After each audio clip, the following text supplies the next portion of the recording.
We had the Cowboys at the Commanders. Horrible Dallas Cowboys. Yeah, right it's now. pretty bad this year. Yeah, I mean it's bad. It's just one of the worst ones we've seen in a while, which I'm okay with. I mean, get some high draft picks because where your salary cap is at right now, they're going to need it. You're going to need all the draft picks. They're going to have to get as many draft picks as they can. Oh Friends, countrymen, fellow degenerates, welcome back to this episode of Bets and Buds. We're the Buds help you cash your bets. I am Jason Smokin Token. I'm Bobby Light. Welcome back, everybody. Welcome back. This season is flying along. We're week 11? Week 12. Oh, see, week 12. Oh, yeah. Well, last week was week 11. Week 12. Son of a bitch. I'm trying to slow this shit the fuck down because it's going a little too fast. It's not going to slow down, baby. Before it will be the end of the year. But I got another parlay last week. Another parlay. Big one. Oh, too. man. Nice You know what?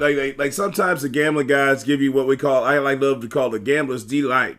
And when when the Detroit Lions were 14-point favorites over the Jacksonville Jaguars, I said, you know what, I'm going all in on the Lions. And I just threw a bunch of shit offensively out there. The Lions had a record, did not punt a single time, scored on every possession.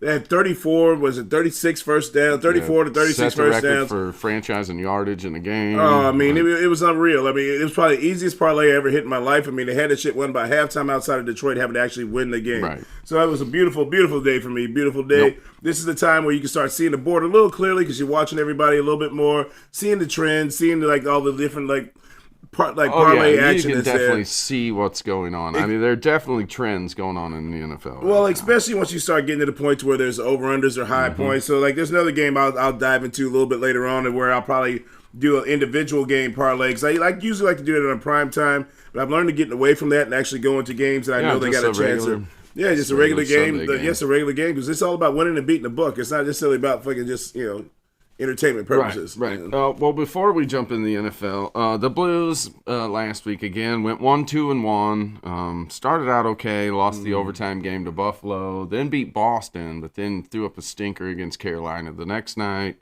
and then lost to the Wild last night.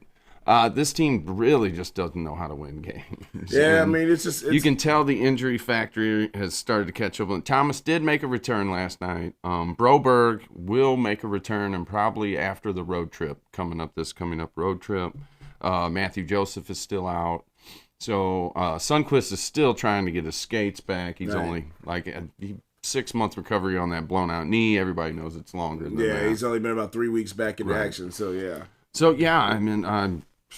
if they go on a really long losing streak before Christmas, you could actually see the Blues just start trading off some pieces here because, I mean, it looks like it's going to be a long season. You know what? I mean, they got a long way to turn it around. I mean, we said that same thing in 2019. We not to say this, did, but not to say this is a Stanley Cup have team. I don't think that necessarily that's what's going to happen or what's going to go on. But they still got a chance to make a push to make the playoffs and get hot. They do. Yeah. I haven't looked at the standings because I know they're sitting in 6th place in the Central right now.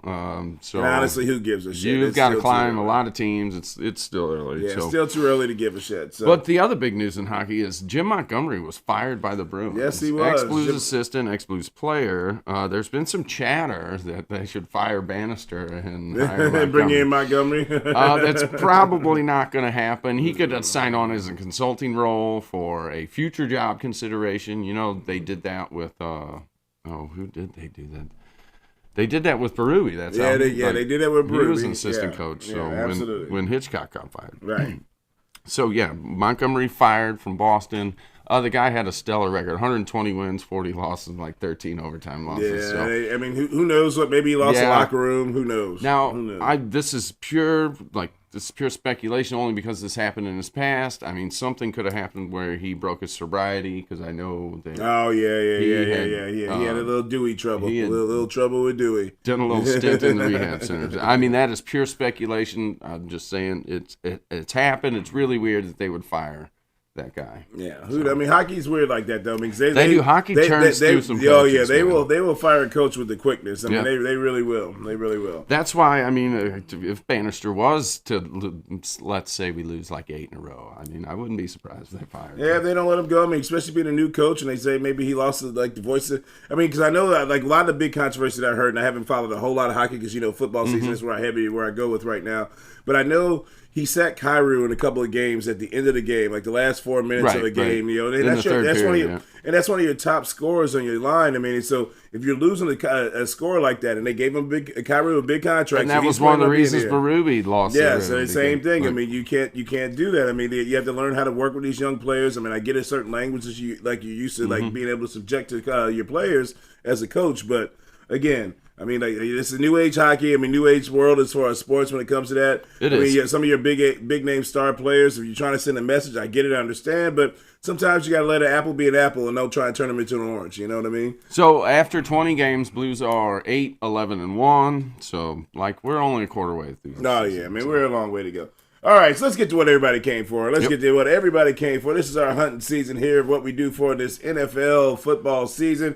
Hell of a week last week. Unbelievable slate. I think we got another good slate this week. It was a good slate last week. Yeah, we got another good slate. As we're getting into late portions of the season, now we got a lot of your division rivalries. I mean, so there's going to be a lot of like must-win games for a lot of people coming up here because playoff positions are getting jockeyed right now. All right, so the first game we have is the Steelers at the Browns. Steelers at the Browns, a Thursday night game, which isn't going to be a big scoring action game.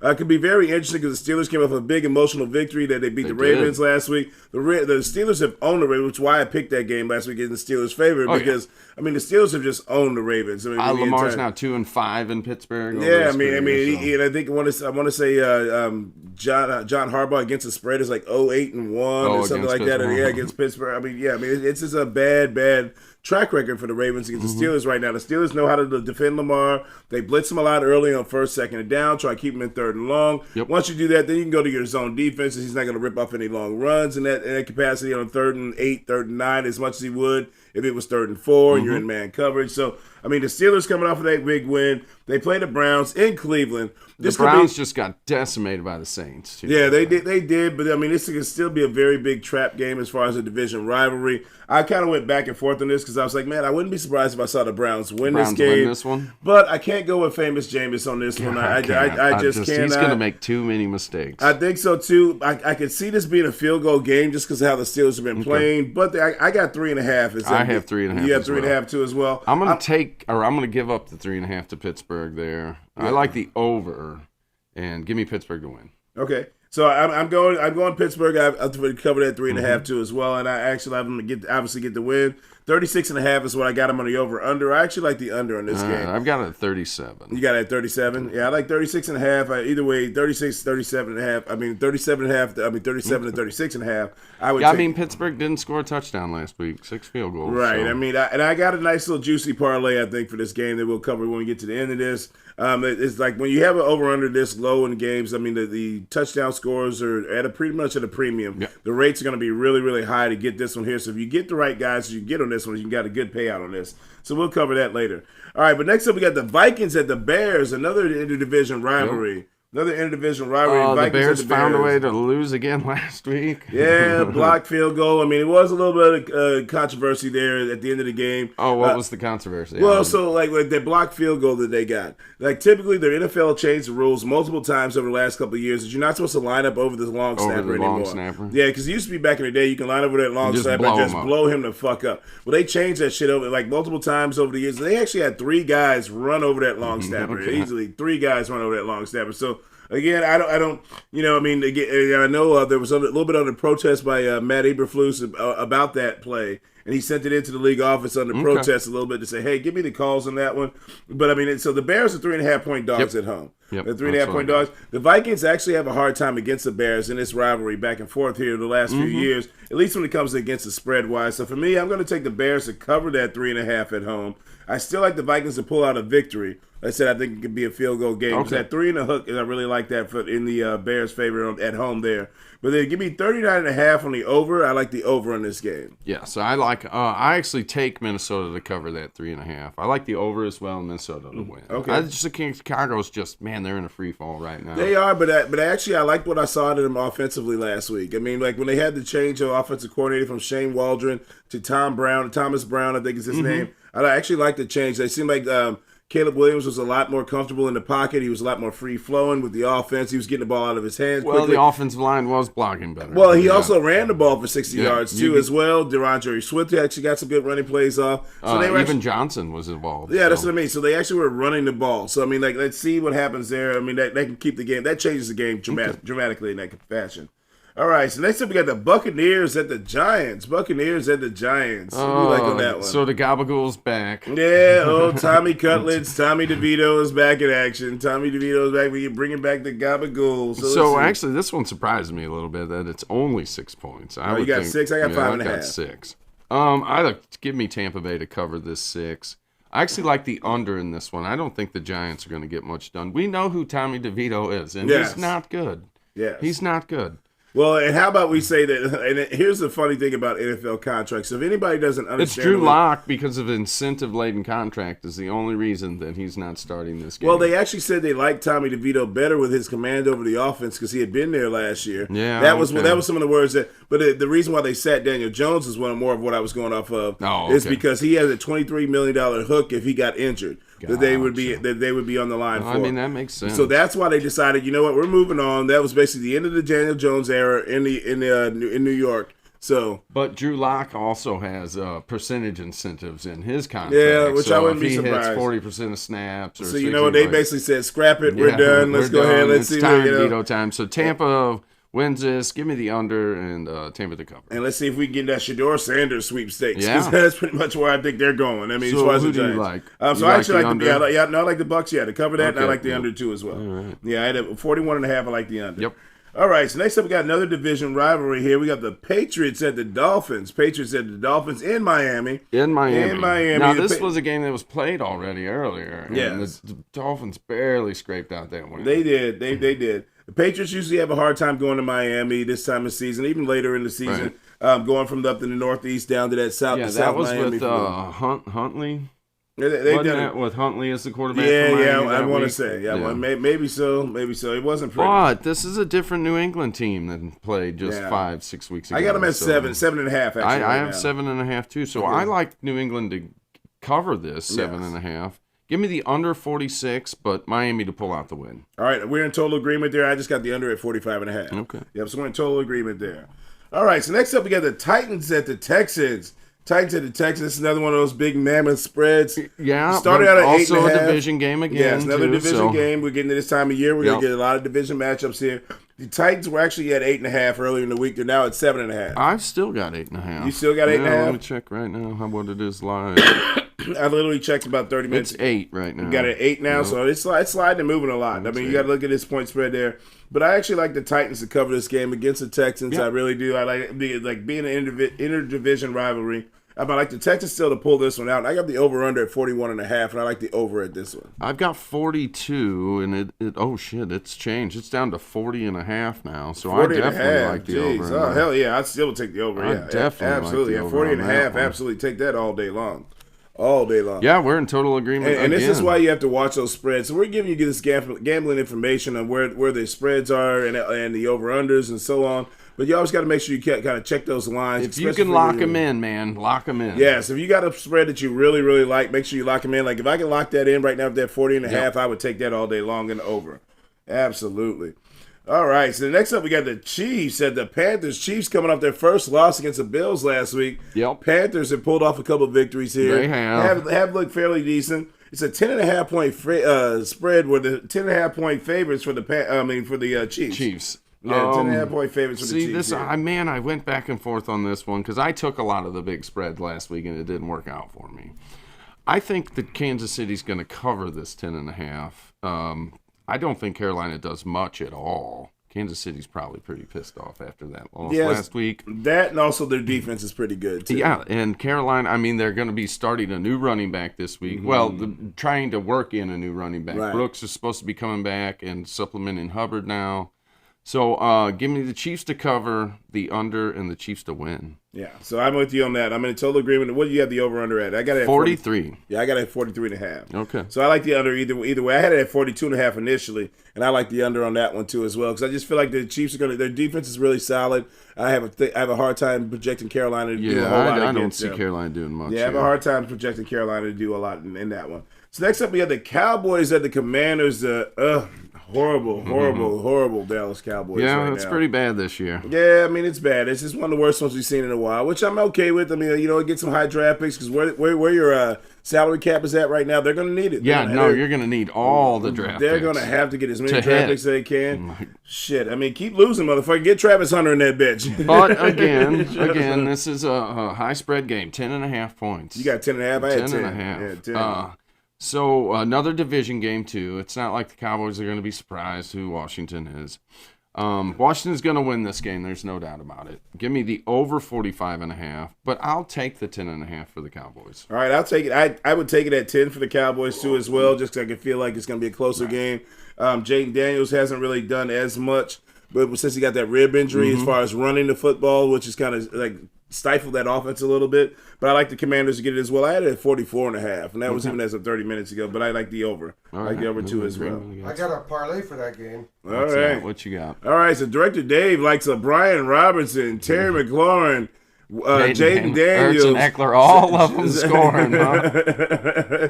So if that were to happen, we know the over's hitting for sure. We know the over's hitting. What do you have that plus 10,000? Plus 10,000. Jesus. Oh, fuck you, Dave. That's old Redskins buried his fucking team, but I still love me some Commanders secretly. Cowboys special. Yeah, I still love me some Commanders secretly shit over that's there. funny.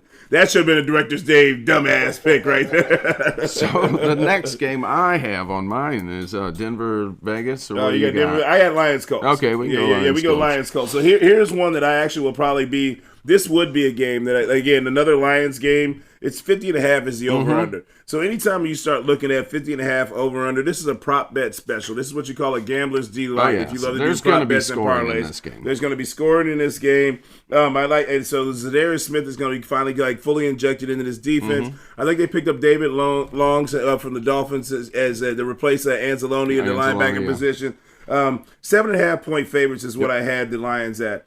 I like the Lions to cover this one. They're in Indianapolis. I like them to cover and win this game. They're just a powerhouse. Dome stadium, and I mean it's just going to be like playing at home. Yeah, they're just a powerhouse right now. I mean, it's really hard to see them breaking any stride at this moment. I mean, Jameson Williams getting big touchdowns, David Montgomery. The Colts defense is a lot better than the Jaguars defense. That we would think so. St. Brown has scored in 8 straight games. Yes. I mean, St. Brown has gone nuts all season long. 50.5 points was the over-under. What I got?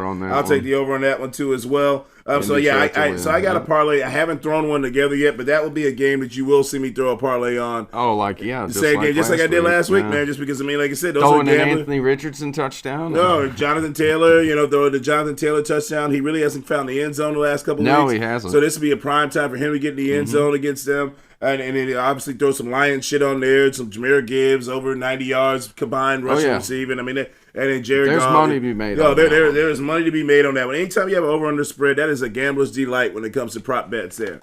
So next up, I got the Broncos and Raiders. Now we got the Broncos and Raiders here in this game here. All right, so this one here is the Broncos, the surprising Broncos with the Bo Broncos Nix. at 6-5 could easily be 7-4. Easily. I mean, minus a bad special teams play against the Chiefs. Bad special teams play. So I mean, give me Denver in this one all the way. What do you have that spread at? I got it at 5.5. I got a 5.5. Yep, I think they cover this. Yep. I like the over 41 and Denver to go into Las Vegas and win this game. See, I'll take the under.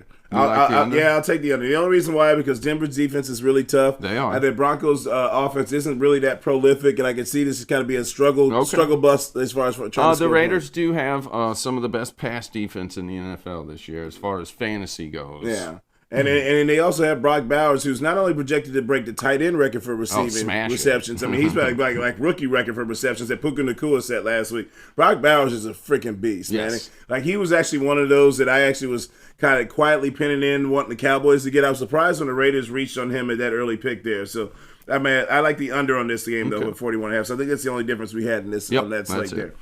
All right, so next up we got the 49ers at the Packers. 49ers at the Packers. Ooh, 49ers, another blown loss again. Another fourth quarter lead blown away. Yeah. That's the third time this year. Yeah, I mean, the 49ers are struggling. But again, this is why it's so hard to win a Super Bowl, because those windows close very fast. You got your team has to stay healthy. Christian McCaffrey just came back. Brandon Ayuk was lost for the season. Right. You have Deebo Samuels looks like he's aged a little bit and lost a step or two because he's not as explosive as he looks like he's been in the past. Brock Purdy is struggling. Like we had George Kittle out last week. Yep. He's been in and out of the lineup with an injury. I think he's got like a nagging hamstring thing going on. But I do like the Niners to go into Green Bay to win this game. Oh, really? Yes, I do like the Niners to go man, into Green Bay and win this game. Okay. I haven't been that impressed with Jordan Love, honestly. Like the biggest problem with the Niners, they lost a lot defensively. I'd like to see what the status is for Nick Bosa this game. Yeah, that's going to be a big one there. Like what people don't realize, like the Niners are very down as far as defensively with a lot of players they had. Nick Bosa went out. They lost, what's his name? Greenlaw went out with that Achilles in the Super Bowl last year. That was a big, because that was one of the things, if you look at with the combos of the 49ers, why the defense was so strong, is you had Fred Warner and Draymond Greenlaw. They were a great tandem. Right. But if you look at it before, that was very similar to Patrick Wilson and Navarro Bowman. Like that's the one thing that has been a signature with the Niners defense. They've had inside linebacker presence that can control the middle of the field. They also had lost Ufunga, who had been out. Tre'Davious Ward, I think he had some family tragedy that going on where I think he lost a child maybe or something along those lines too as well. So there was just a whole lot of shit that's been going on like around the 49ers. And they've lost 2 Super Bowls recently. Yes, and they lost 2 Super Bowls. It's emotionally draining. It's emotionally draining. It's a lot of football to play to come off of a loss. But I like the Niners because I'm not fully sold on Jordan Love and he's making mistake after mistake at game after game. Right. And so I want to see that. I feel like the Niners that they're in a must do keep up pace. Oh, they did. In this division because the Cardinals and the Seahawks have both been playing good ball. They really have lost almost every division game this year. They lost to the Cardinals. If you look at the standings, which I did right before we came up, the Niners in last place. In I mean they lost to the Cardinals. They lost to the Seahawks last week. They lost to the Rams. I mean they are struggling. They have to win this game right here. They have to. This is if the Niners want to get back in the playoffs, this must be a must win. And I have the over-under at 47.5. I've got 47.5. All right, I like the under. Okay. Yeah, I like the under. Right, that's the first one we've totally disagreed on. Okay. So. All right. So you like the Packers in this one? Yep, I like the Packers to hold serve at home on this one. All right. All right, so next up we got the Cardinals and the Seahawks. This should be an interesting matchup. Cardinals coming off a bye. This is the one I'm coin flipping on because, the Seahawks did come back and beat the Niners last week, but the Cardinals are coming off a bye week, and they've been playing really well. Really good. And remember I told you at the beginning of the season, this is my sneaky cover team. But the Cardinals have not beat Seattle 5 times in a row, I believe, or at all. I think it's 5 times. They've lost 5 in a row to Seattle, so... Which for me says they're due. Yeah, it does. It's 1.5 point dogs, and I told you the Cardinals are my sneaky cover team this year. And as a couple weeks I've gone against them just because its point spread has been that close, and they end up turning around winning the game outright. That I was surprised of. So I'm going with the Cardinals going right with this game. Okay, let me see what it is right now. I want to see if it changed at all. Yeah, as of right before we got on, it hasn't changed. So the Seahawks are getting a point at home right now. I'm going to take that point. Give me the under and the Seahawks to win. Okay, so we're in total disagreement on that one. Yeah, total disagreement. I like the Cardinals to go ahead and do their thing. I'm sticking with my preseason pick of them being in my sneaky cover team, and I like the over at 47.5. Okay. I just see there being some explosive offensive plays being played in that game. All right, so next up we got the Sunday night game. This should be a doozy here. This is the one I think it's going to be probably the explosion game of the week. Oh, I'm going to definitely have some prop bets on this shit right here. So I got it at 49 for the over-under now. I had it 48.5. Yeah, it started out at 49.5, then it dropped to 48.5. It might be up if I looked at it right now. The Rams are throwing the hell out of the ball right now. Receiving core is healthy. Now that Puka's back, they're just tossing it all over the yard. I think 2 touchdowns by Cooper Kupp last week. But I still think ultimately Philly's defense has been playing really well this year. So I like Philly to go into LA and win this game. I actually like the Rams to go and win this game. They're 2.5 point. Give me them 2.5 point You'll dogs. Take that 2.5. Yeah, 2.5 point dogs at home. I'm going to take the Rams to actually cover that, actually win this game outright. I like the over in this one. You like the over? See, I like the under in this one. Just because it's a lot of points at 48.5, 49.5. So I'm going to take the under on that one, though, because, I can see this going to back and forth game. But this is another one that I would call a gambler's delight. If you like prop bets and you like putting parlays together on prop bets, it's another game that I would eye yourself into. Some Kyron Williams anytime touchdowns, because he hadn't scored in the last couple of weeks. Kyron Williams anytime touchdown. Maybe throw a Puka in there. Yeah, Puka's only got 1 touchdown reception. Yeah, the season. He scored last week. Yeah. It was last week. Yeah, it was last week. And then, of course, I mean, you always got to throw Jalen Hurts in there because, I mean, he's just been a touchdown monster and machine all year this year. Or Saquon Barkley, either one of those. So I said, again, this is another one of those gambler delights. If you put the right parlay together, Hurts has got 8 touchdowns from the 1-yard line. Yeah. Barkley's got 0. 0. Yeah, because once you get to the 1, you know what time it is. You know what time it is. Absolutely.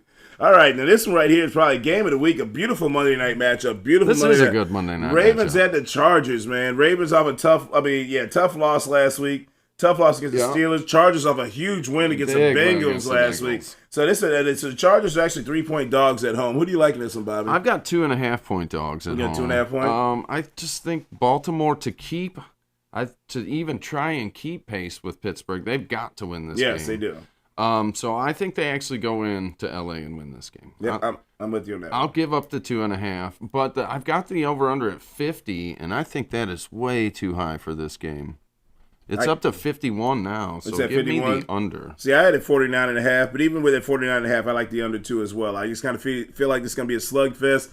Jim Harbaugh is going to try his best to keep the ball away from Baltimore to where it's going to be time of possession is going to be in the Chargers' favor, but I feel like Baltimore is going to outduel them. And again, Baltimore, 0 rushing attempts for Derrick Henry in the fourth quarter last week. I don't know what the fuck they're doing. Fucking acceptable. Like it kind of goes back to that old statement when they said the only person that could hold Michael Jordan down in college offense was Dean Smith. That's the only person that can hold down the running game for the Baltimore Ravens, and especially Derrick Henry, is Todd Monken. Yeah. What the fuck are you like? Derrick Henry gets no carries in the fourth. The beast mode is back. The king is back. Even that 2-point conversion when they went to tie the game up. How is Derrick Henry not on the court?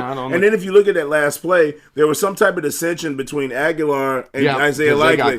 They got crossed up, so there's like neither one of them even went out in the pass play. Why are you relying on Aguilar and Isaiah Likely when you got Derrick Henry, Derrick Henry, Derrick Henry, you got King Henry and Lamar Jackson? Run some type of option read action, something, anything and everything. Yeah, bad play calling. Yeah, so that was bad play calling, which is that's what worries me about them when it comes playoff time. But again, like I said, so I'm with you, Bobby. I like the Ravens. I got them at 3-point favorites on the road. I like the Ravens to go ahead and pull this one out. I like the under too as well, though, even at 49.5. All right. So I got a parlay for this Thursday night action that I want to go to, and the reason why this is kind of a again, I swing for the fences, baby. I swing for the fences, and so when you do this in this type of game, I actually like this type of combination of touchdown scores here. So I have David Njoku, Jalen Warren, anytime touchdown scores, and they give me Pat Freiermuth over 18.5 yards receiving. That pays out at plus 22.66. So you only need 3 legs of a parlay. Really? That's 3 legs of a parlay. 3 legs of a parlay. David Njoku, which is very likely when you got Jameis Winston at quarterback. Jalen Warren, he's sliding in the end zone too as well for the Steelers. This is that type of game that you'll see those type of guys score touchdowns. And then Pat Freiermuth just over 18.5. Yeah, give me 19 yards receiving. Plus 22.66. Wow, that's a good one. Plus 22.66. That's my parlay. Smoking token hot parlay of the week right there. All right, I usually have the 3 or 4 touchdown banger, and I've got one for you this week. Okay, give me Anthony Richardson to score an anytime touchdown. I just think he's going to vulture those goal line opportunities away from Taylor. Unless he gets hurt, they can't keep running those fucking quarterback sweeps. Sweeps. Yeah, the quarterback sweeps. He's going to get blown the fuck up. Like I said earlier, Justin Jefferson hasn't scored in 5 games. He's got to be due. You can't keep not throwing to your best wide receiver in the end zone and expect him to be happy going forward. Derrick Henry to score, obviously. He's only gone 1 game this year without scoring a touchdown. And then I like Puka to score. That's plus 1801. Oh, nice. 4-legger plus 1801. Nice. All right, let's see what Director Dave's dumbass pick, which I think we covered earlier in this episode. But we got Amon-Ra St. Brown, anytime touchdown. All right. Aaron Jones, anytime touchdown. Mike Evans, anytime touchdown. He might not be back this week. Mike Evans? Yeah, I'm not sure. I think they're coming out of the bye, because they're coming out of a bye this week. So, I think he probably is coming back. Could be good now. Yeah, I think coming out of a bye, I think he is coming back this week. Brian Robinson Jr. I definitely like Christian that McCaffrey, who's due to come in. Jalen Hurts was a safe call. Mark Andrews, plus 11,600. That is Director Dave's dumbass pick of the week, but that's a good payout, baby. That's good juice. Good fucking juice. All right, brother. Well, that's this week's slate. This is week Yup. 12, man. Week This shit is 12. going by way too fast, but that's all right. You know what? Hopefully we get to this fucking January 1st, and then once we get to playoff time, we won't have to drive we over can to the hillside anymore. Fucking start making bets. Yeah, we can start making bets and having some live bet action in there, which we'll cover in the show a little bit more. We talked about doing the college football playoff. We'll jump in it a little bit more. The more I keep listening to this shit, none of this fucking matters, at least for the next 2 or 3 Yeah, weeks. not for the next 2 weeks. Yeah, at it least until we get to the conference championship game. So we'll dive into that a little bit more before we waste any airtime on that. So shout out to Director Dave for keeping us up on the 1s and 2s. Shout out to True on the Track for keep blessing us with those beats.